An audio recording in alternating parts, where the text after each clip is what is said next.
नमस्कार दोस्तों, जय हिंद। द बोरिंग डायरी के एक नए एपिसोड में आपका स्वागत है। आशा करता हूँ आप सभी बढ़िया होंगे। और आज के नए वीडियो में हम मल्टीपल टॉपिक्स डिस्कस करेंगे, जिसके बारे में हम थोड़ा सा अभी से जान लेते हैं। पहला टॉपिक जो कोर फोकस रहेगा इस वीडियो का, वो रहेगा ट्रेड, भारत का ट्रेड। और ट्रेड के मामले से दो मेजर इश्यूज चल रहे हैं, वो है यूएस और भारत का ट्रेड डील, और दूसरा है चाइना ने जो भारत के सप्लाई चेन्स पे धीरे धीरे नकेल कसना शुरू करी है, उसमें भी एक बड़ा एडिशन हुआ है। पहले ये रेयर अर्थ मेटल्स के और रेयर अर्थ एलिमेंट्स के तक सीमित था, जिसकी वजह से हमारी इलेक्ट्रॉनिक्स इंडस्ट्री जो है थोड़ी सी सफ़र कर रही थी, जिसके बारे में मैंने बहुत ज़्यादा डिटेल में पिछले वीडियो में या फिर पिछले के पिछले वीडियो में मैं यहाँ पे आई सेक्शन में डाल दूंगा। वो वीडियो आप जाके देख सकते हैं। बहुत ही इंटरेस्टिंग वीडियो है। अगेन बहुत अनकॉमन वीडियो है, जिसके बाद जिसको कि आप अगर देखेंगे आपको लगेगा कि इतना डिटेल में यहाँ इधर कोई डिस्कस नहीं करता इन जनरल। सो आपको वो वीडियो अच्छा लग सकता है, प्लीज़ वो वीडियो जाके आप ज़रूर देखें। और उसके बाद जो नेक्स्ट पॉइंट रहेगा वो कुछ रीसेंट डेवलपमेंट्स के बारे में रहेगा, डिफेंस को लेके और नॉट सो डिफेंस को लेके। उसमें से एक कोर इशू है जो इसरो और एचएएल के बीच में डील हुई है रिगार्डिंग एसएसएलवी प्रोडक्शन। और ऐसे ही हम सारे इन टॉपिक्स को धीरे धीरे कवर करेंगे। आशा करता हूँ आप सबको ये वीडियो अच्छा लगेगा। वीडियो अच्छा लगे तो चैनल को प्लीज़ सब्सक्राइब करें, वीडियो को लाइक करें और वीडियो को ज़रूर शेयर करें। तो चलिए वीडियो का शुभारंभ करते हैं। पहले जो सबसे पहला जो हमारा डिस्कशन पॉइंट है वो यही रहेगा कि कैसे चाइना ने भारत के कुछ की सेक्टर्स को टारगेट करना शुरू किया है। जैसा कि पहले तो मैंने बताया कि वो रेयर अर्थ एलिमेंट्स तक ही था। और ये रेयर अर्थ एलिमेंट्स की अगर हम बात करें तो सबसे ज़्यादा इनका जो फोकस एरिया रहा है रेयर अर्थ एलिमेंट को सप्लाई चेन को रोकने का, वो है मोर और less in the EV industry और द इलेक्ट्रॉनिक्स इंडस्ट्री। अगर हम ईवीज की बात करें तो दिस इज़ फोकस्ड अराउंड नियोडाइनियम, और जिसके कि मैग्नेट्स बनते हैं, और ये मैग्नेट्स आपके बहुत क्रिटिकल रोल प्ले करते हैं आपकी मोटर्स में। किसी भी एडवांस मोटर, इनफैक्ट सारे मोटर्स में मैग्नेट्स यूज़ होते हैं, बट जो आपके ईवीज के और हाई एंड प्रोडक्ट्स के जो मोटर्स होते हैं, मोस्टली बीएलडीसी मोटर्स, उनमें रेयर अर्थ एलिमेंट द्वारा बनाए गए मैग्नेट्स यूज़ होते हैं, जिनका कि 90% सप्लाई चेन चाइना कंट्रोल करता है। जैसा कि मैंने आपको पिछले वीडियो में बताया था कि ऐसा नहीं है, भारत के पास रिजर्व्स नहीं है, बट हमें उतना ज़्यादा फ्यूचर विजन नहीं है, हमारे में इतनी विजनरी लीडरशिप हमारी नहीं है कि वो 10 साल 15 साल आगे का सोचे। तो उसकी वजह से बावजूद इसके कि भारत में तीसरा सबसे बड़ा रेयर अर्थ एलिमेंट्स का दुनिया का तीसरा सबसे बड़ा रेयर अर्थ एलिमेंट्स का रिजर्व है, उसका जो प्रोडक्शन है वो बेयर मिनिमम है। 7th या 8th में आते हैं हम दुनिया को कंपेयर करें तो, और फर्स्ट पे चाइना आता है, नीडलेस टू से। अब ये जो टारगेटिंग शुरू हुई है, नेक्स्ट लेवल ऑफ टारगेटिंग, वो हुई है हमारी एग्रीकल्चर सेक्टर पे, जहाँ पे हमारे फर्टिलाइजर्स से रिलेटेड बहुत सारे क्रिटिकल मिनरल्स या फिर रॉ मटेरियल्स को की जो सप्लाई है वो बंद कर दी गई है, जिसकी वजह से हमारी जो एग्रीकल्चर सेक्टर है इट इज़ गेटिंग इम्पैक्टेड। अब मेरे ख्याल से ये बहुत ज़्यादा एक अच्छी बात है, भारत को इसकी वजह से दुख नहीं होना चाहिए। मेरे ख्याल से this problem can be solve, but हमारे यहाँ जो हमारी जो एस्टेब्लिशमेंट है वो बहुत ही ज़्यादा रिएक्शनरी है, वो रिएक्ट ही करती है। इसलिए जब तक कोई प्रॉब्लम आती नहीं है, we do not solve the critical issues. So ये मेरे ख्याल से एक अच्छा काम किया है चाइना ने, जिसकी वजह से मेरे ख्याल से लॉन्ग टर्म में हमको फ़ायदा होगा। जैसे कि हमने कोविड के टाइम पे भी देखा कि काफ़ी सारे जो पीपी किट्स थे और भी बहुत सारे इक्विपमेंट्स थे जो कि पहले तक इंपोर्ट हो रहे थे, वो हमने बहुत ही शॉर्ट टाइम में उनका प्रोडक्शन इंडिया में शुरू कर दिया और हम बाकी दुनिया को भी सप्लाई करने लगे। But unfortunately that was not the case with oxygen. But anyways मेरे ख्याल से ये एक बहुत अच्छा केस है, बट इसको अगर हमें और थोड़ा इन डेप्थ जाके समझना है तो हमको ये भी समझना पड़ेगा कि जो चाइना है, उन्होंने जो हमारी वल्नरेबिलिटीज़ को स्टडी किया है वो बहुत ही इन डेप्थ स्टडी किया है। वो सिर्फ स्ट्रेटेजिक या फिर बॉर्डर्स तक सीमित नहीं है, उन्होंने हमारे trade, commerce, may be health और सोशल वल्नरेबिलिटीज़ को भी स्टडी किया होगा। और जो सोशल की बात मैं कर रहा हूँ, वो जब टिकटॉक पे बैन लगा था और उसके अराउंड जो भी थ्योरीज बताई गई थी, उसको उन थ्योरीज को जान के यही समझ में आ रहा था कि चाइना ने हमारे जो सोशल वल्नरेबिलिटीज़ हैं उसको भी बहुत अच्छे से स्टडी किया है और उनको वो अपने फेवर में यूज़ करने के लिए टिकटॉक का यूज़ कर रहा था, जिसको कि बाद में चल के बैन कर दिया गया। उसी तरीके से अगर हम ट्रेड कॉमर्स की बात करें तो अब हम देख रहे हैं कि फर्टिलाइजर्स पे नया एक चोक होल्ड बनाया जा रहा है। एंड ये जो चोक होल्ड है, पहले तक तो ये लग रहा था कि जो रेयर अर्थ एलिमेंट्स वाला सिनेरियो है वो ट्रेड वॉर जो कि यूएस और चाइना के बीच में चल रहा है उसकी वजह से क्रिएट हुआ है। बट जो फर्टिलाइजर वाला पार्ट है, इसको देख के ये लग रहा है कि ये बहुत ही कैलकुलेटेड मूव है और बहुत ज़्यादा फोकस्ड है भारत की तरफ। एंड इसकी वजह से वो लोग हम ये कह सकते हैं कि चाइना ये बात बहुत अच्छे से समझता है कि भारत का जो बहुत बड़ा पॉपुलेशन है वो एग्रीकल्चर पे डिपेंडेंट है, और अगर हम उस सेक्टर से जुड़े लोगों की आमदनी पे इम्पैक्ट डालते हैं तो एक एक इंटरनल मतभेद क्रिएट हो सकते हैं, एक प्रॉब्लम क्रिएट हो सकती है भारत के लिए, जो कि उनके लिए एनीवेज एक बहुत अच्छा सिनेरियो है। अब इसे हम टेक्निकल टर्म में इकोनॉमिक कोएशन भी कहते हैं, और ये उनका ओवरऑल टारगेट, उनका अगर आप चीन का जो थ्योरी आप पढ़ेंगे, वॉर थ्रू अदर मीन्स, वहाँ पे उन्होंने वो उनके उस बुक में, और ये बुक जो कि 2 पीएलए के जनरल्स या फिर बहुत हाई रैंकिंग ऑफिशियल्स ने लिखी है, उन्होंने इसमें ये बेसिकली यही डिस्कस किया है कि बिना आप युद्ध करे कैसे आप किसी देश को हरा सकते हैं, और उसमें लॉफेयर यानी कि उस कंट्रीज के लॉज को यूज़ करना अगेंस्ट द कंट्री। जैसे कि यहाँ पे हमने देखा है हमारे बहुत सारे क्रिटिकल प्रोजेक्ट्स जो होते हैं वो प्रोटेस्ट में फंस जाते हैं, जैसा कि सबसे बड़ा केस था वो तमिलनाडु के तुतिकोरिन के कॉपर प्लांट का जो शट डाउन कर दिया गया, जहाँ पे कि आई थिंक वेदांता उस कंपनी का नाम था। वेदांता ने कोर्ट में क्लियरली मेंशन किया था these protest were funded by China. And वो एक बहुत अच्छा केस है लॉफेयर का। और यहाँ पे अगर हम इकोनॉमिक वॉरफेयर की बात करें तो वो हम एक्टिवली देख ही रहे हैं। एक तो पहले यूएस सैंक्शंस के थ्रू बहुत सारी कंट्रीज पे ये इस इकोनॉमिक वॉरफेयर को यूज़ करता है, और अब चाइना भी धीरे धीरे, हालांकि बहुत सस्ता तरीका है ये करने का, मुझे नहीं लगता इसका लॉन्ग टर्म में बहुत ज़्यादा इम्पैक्ट होगा, because I think we will be able to manufacture the related raw materials. And और उसके अलावा जो हमारे काउंटर मनूवर्स है वो भी मेरे ख्याल से काफ़ी सॉलिड है। जैसा कि रेयर अर्थ मटेरियल्स के बारे में मैंने आपको पहले भी बताया था, फिर से बता देता हूँ कि जो हमारे क्रिटिकल सेक्टर्स है, डिफेंस हुआ, स्पेस हुआ, उससे रिलेटेड जो रेयर अर्थ मटेरियल्स है वो हम इंपोर्ट नहीं करते हैं, वो इंडिया के रिजर्व से ही उनका काम चल जाता है। एंड जो कमर्शियल सेक्टर है उसका जो रेयर अर्थ मेटल का रिजर्व है उसके लिए दो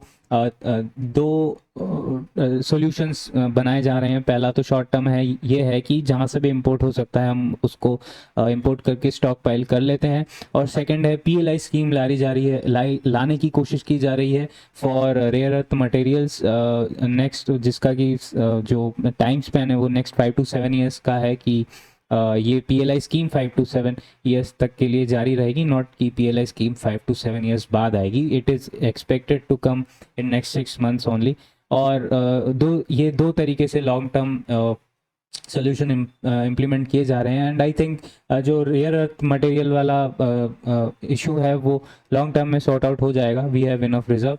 रही बात जो हमारे फर्टिलाइजर वाला पार्ट है उसके रॉ मटेरियल्स का, मेरे ख्याल से शॉर्ट टर्म में इसका इम्पैक्ट काफ़ी अच्छा आएगा। मे बी इसको लेके न्यूज़पेपर्स ज़्यादा डिस्कस ना करें, बट आई थिंक इसका जो इम्पैक्ट आएगा वो मीडियम टू हाई तक रह सकता है। But may be with in an year this will be streamlined, और जो मटेरियल है उसका प्रोडक्शन क्योंकि केमिकल प्रोडक्ट्स के मामले में भारत काफ़ी मैच्योर है उसकी मैन्युफैक्चरिंग और डेवलपमेंट को लेके। So I think that part can also be sorted out. So इस बात से अगर हमारा की टेक अवे ये है कि जो आपका युद्ध होता है वो बॉर्डर के अलावा भी कई सेक्टर्स में, कई इनविजिबल थिएटर्स में लड़ा जाता है, और वो हम आज की तारीख में देख रहे हैं। और इसलिए ज़रूरी है कि ऐसा नहीं है कि सरकार को हमारे कंट्री की सेक्टर्स या फिर की वल्नरेबिलिटीज़ नहीं मालूम है, बट हमें हमारी वल्नरेबिलिटीज़ जितनी भी हमें एग्जिस्टिंग के बारे में मालूम है, उन पे जो भी स्ट्रीमलाइनिंग का काम है वो शुरुआत पहले एडवांस में शुरू कर देना चाहिए। उसका इस चीज़ का वेट नहीं करना चाहिए कि कब कोई हमारा हमारा बुरा चाहने वाला उस पे उसका फ़ायदा उठाएगा, जिससे हमें थोड़ा सा दर्द होगा, और फिर हम उसके ऊपर, उस चोट के ऊपर मलहम लगाने जाएंगे। हमें कोशिश करनी चाहिए कि वल्नरेबिलिटीज़ का जो काउंटर सोल्यूशन या फिर सोल्यूशन है उसको टाइम रहते ही हम इम्प्लीमेंट करना, इवन धीरे धीरे ही सही इम्प्लीमेंट करना शुरू कर दें।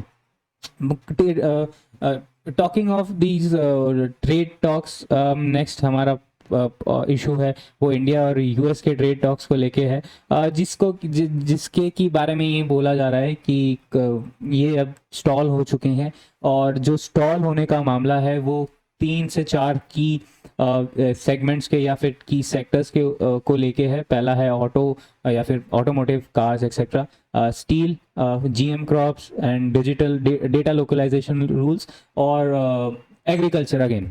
सो आपका जो भी एडवर्सरी है, और इस ट्रेड टॉक के कॉन्टेक्स्ट में मैं यूएस को एडवर्सरी ही मानता हूँ, क्योंकि अगर आप इनका बिहेवियर देखेंगे through out the trade talks, बहुत ही ज़्यादा एक्सट्रीमली हॉस्टाइल रहा है।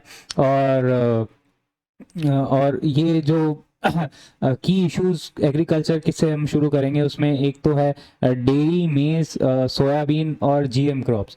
अब जो कि जेनेटिकली मॉडिफाइड क्रॉप्स जो है वो यूएस के जो जीएमओ क्रॉप्स है वो एनीवेज बहुत बदनाम है, और इनको काफ़ी सारी यूरोपियन कंट्रीज़ और काफ़ी सारी दूसरी कंट्रीज़ ने भी एज सच बहुत ही कॉशियसली यूज़ करने को बोला है। इनकी वजह से इन यूएस भी काफ़ी सारे ग्रुप्स ऐसे हैं जिन्होंने इनके अगेंस्ट आवाज़ उठाई है। इनके काफ़ी सारे हेल्थ हैजर्ड्स होते हैं, और मैं इतना डिटेल में नहीं जा रहा हूँ क्योंकि इस पूरा टॉपिक चेंज हो जाएगा। अगर आप चाहते हैं कि जीएम क्रॉप्स पे मैं डिफरेंटली वीडियो बनाऊँ तो प्लीज़ कमेंट करके मुझे बताएं। तो GM crops is not a good thing such public health point of view से, और इसलिए ये ज़रूरी है कि भारत इस पे कॉम्प्रोमाइज़ ना करे। और एनीवेज जो भी जीएम क्रॉप्स लाने की ये बात कर रही है, ये जो जेनेटिकली मॉडिफाइड क्रॉप्स होते हैं, this can compromise the desi breeds of our Indian crops. So ये अगेन एक इशू है जहाँ पे बात अटक चुकी है, and it is said that Indian government is not going to relent on this. उसके बाद जो नेक्स्ट है मेज और सोय, आई डोंट थिंक इस पे एग्जैक्टली क्या इश्यूज है, बट अगेन दिस इज यहाँ पे बात फिर से अटक गई है। डेयरी को लेके वी कैन अंडरस्टैंड, भारत का डेयरी सेक्टर एनीवेज बहुत रोबस्ट है, और इसमें एक तो प्रॉब्लम यूएस एंटिटीज़ के साथ क्या होती है कि ये बहुत ही ज़्यादा मोनोपोलिस्टिक होते हैं। ये जिस भी मार्केट में जाते हैं, इनका जो तरीका रहता है वो very similar to Chinese companies रहती है कि कैसे भी करके हम वहाँ से हमारे कॉम्पिटिटर्स को ख़त्म कर दे, और इसके लिए वो अपने कंपनी लेवल के टैक्टिक्स भी यूज़ करते हैं, और उसके बाद अपने कंट्री लेवल के या फिर गवर्नमेंट के थ्रू भी हस्तक्षेप करवाते हैं जिस कंट्री में ये ऑपरेट कर रहे हैं। उसके बाद जो डिजिटल सर्विसेज से रिलेटेड जो बात है, यूएस का ये कहना है कि भारत को जो भी डेटा है जो कि इनकी कंपनीज, अमेरिकन कंपनीज कलेक्ट करती है, चाहे वो गूगल हो, फेसबुक हो, शायद ट्विटर या एक्स हो, उसका जो लोकलाइजेशन है वो भारत में नहीं करना चाहिए। फिलहाल ये भारत में हो रहा है, मे बी फ्रॉम 2016 और 18, एग्जैक्टली डेट याद नहीं है, बट हमारे डेटा लोकलाइजेशन लॉज जो कि आरबीआई के द्वारा पब्लिश किए गए हैं या फिर इम्प्लीमेंट किए गए हैं, उसके अनुसार इन बड़ी कंपनीज को अपना इंडिया का ऑपरेशन का डेटा भारत में स्टोर करना पड़ेगा। इवन इसमें एंटरटेनमेंट कंपनीज आती है like Netflix and all that. So कोई भी फॉरेन कंपनी है, ऐसा नहीं है कि सिर्फ यूएस की कंपनीज है, this law is applicable for every foreign company. तो उनको जो डेटा है वो भारत में स्टोर करना पड़ेगा, and this is very critical in from the perspective of from security perspective, from data privacy perspective, from mass spying perspective. So इसका सबसे बड़ा प्रॉब्लम ये हो सकता है कि अगर ये जो यूएस हमको फोर्स कर रहा है कि हम भारत में इन डेटा को स्टोर ना करें, तो इसका एक्सेस सिर्फ यूएस को रहेगा, and the US can easily run a mass spying program from based on this data available from American companies. इसका मतलब ये नहीं है भारत मास स्पाइंग इजीली कर सकता है, क्योंकि at the end of the day ये कंपनीज अमेरिकन ही है, but American company in America which stores data in America will be more susceptible to give up the data to the US government than to the Indian government. So वो एक सबसे बड़ा plausible जो मुझे लगता है भारत सरकार का कंसर्न है. मुझे नहीं लगता ये कंसर्न दूर होने वाला है, और इसकी वजह से ये ऐसा ही डेडलॉक रहेगा, और जो फुल फ्लेजेड जो ट्रेड डील की बात हो रही है वो कभी भी नहीं होगा. एक MOU kind of a framework kind of a stuff sign कर लिया जाएगा, वहाँ से ट्रम्प का एक ट्वीट आएगा कि एक बहुत बड़ा डील क्रैक कर लिया गया है. बट अभी तक जितने भी ट्रेड डील साइन किए हैं एक या दो ही है. मेरे ख्याल से यूके के साथ एक so called trade deal sign किया गया है, वो भी ट्रेड डील नहीं है, वो kind of a memorandum of understanding है. सिमिलरली इन्होंने चाइना के साथ भी ऐसी बात बोली है कि हमने ट्रेड डील साइन किया है, बट अगेन जब आप उसमें लिखे गए जो पॉइंट्स है उनको पढ़ेंगे तो आपको समझ आएगा कि ये कोई ट्रेड डील नहीं है, ये सब एक मेमोरेंडम ऑफ अंडरस्टैंडिंग है. सिमिलरली मैं अभी डिजिटल सर्विसेज की बात कर रहा था, उसी पॉइंट पे मेरे ख्याल से कनाडा के साथ, जो कि इनका सबसे क्लोजेस्ट एलाई है, इनके साथ भी यूएस का जो ट्रेड टॉक है वो सस्पेंड कर दिया है ट्रंप ने, क्योंकि कनाडा ये कह रहा है कि इन कंपनीज को, अगेन इन कंपनीज का मतलब यूएस सॉरी ट्विटर हो, फेसबुक हो, गूगल हो, इनको टैक्स पे करना पड़ेगा. Even though these are websites but these are eventually businesses, और website is the product.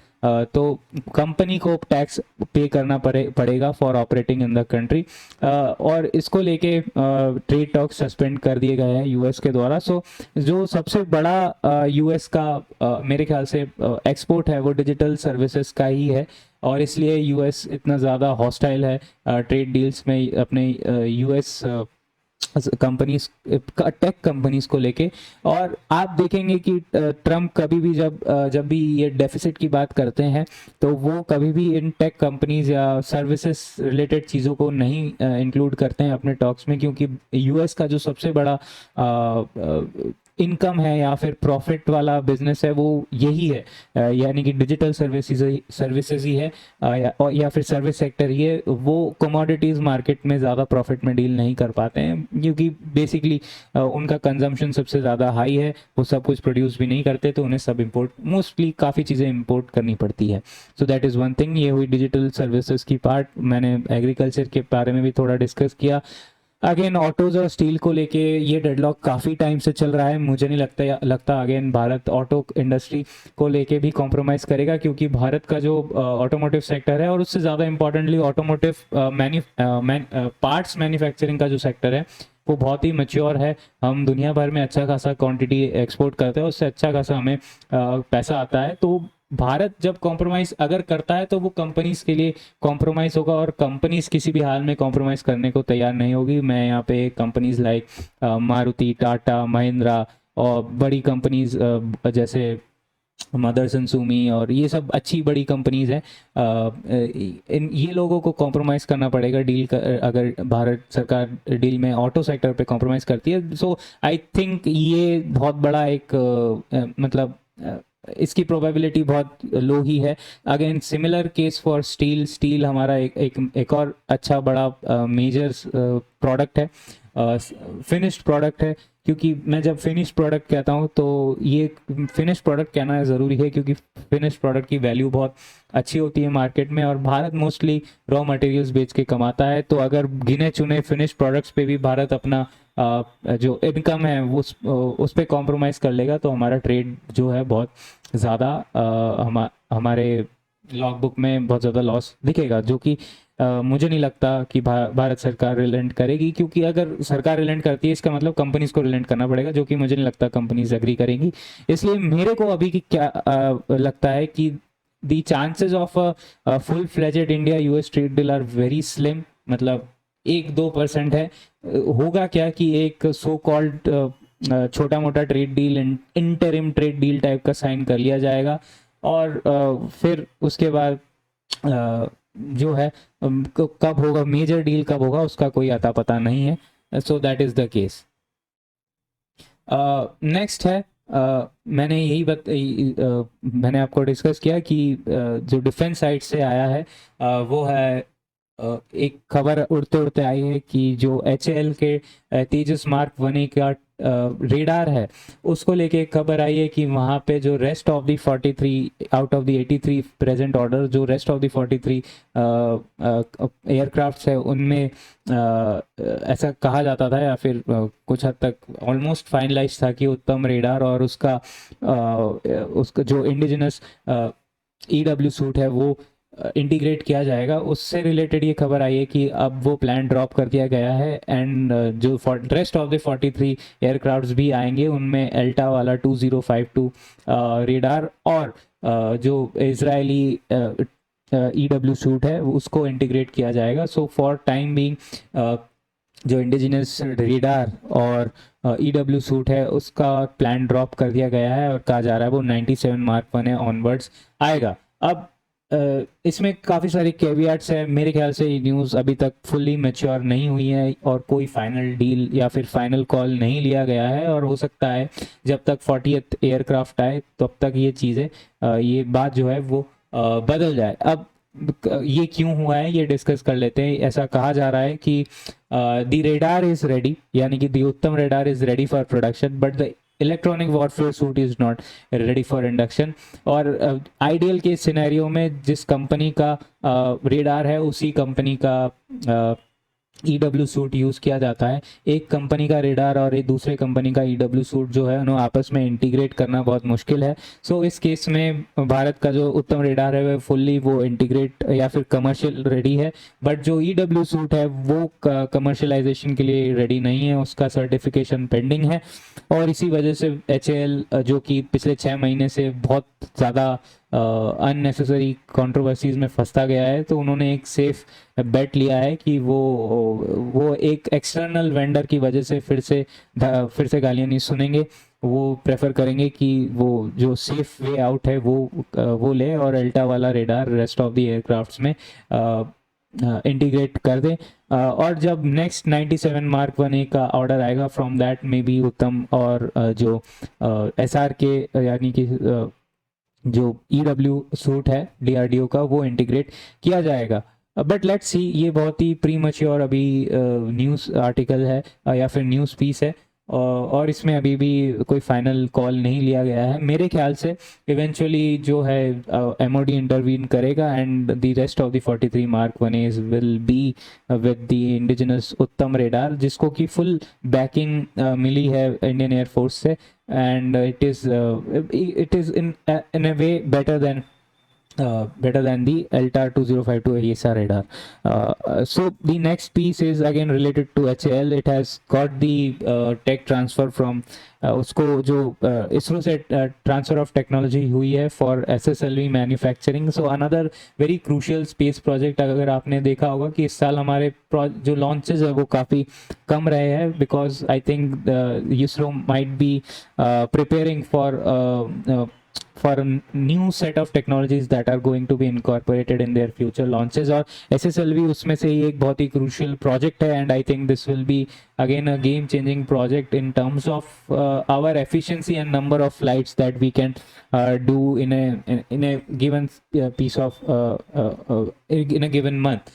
SSLV के कारण हमारा cost जो है वो better होगा। उसके बाद it can be ready for flight in a very short period compare to the current PSLV sets. And उसके अलावा जो again cost of launching the satellites है in the lower earth orbit वो भी आपके एग्जिस्टिंग जो सैटेलाइट कैरिंग व्हीकल्स है PSLV series के उनसे कम पड़ेगा। So in a way it is a good news for us and that is it for the video. आप आशा करता हूँ आपको वीडियो अच्छा लगा होगा। अच्छा लगे तो प्लीज़ चैनल को सब्सक्राइब करें, वीडियो को लाइक करें और वीडियो को ज़रूर शेयर करें। तब तक के लिए नमस्कार, जय हिंद।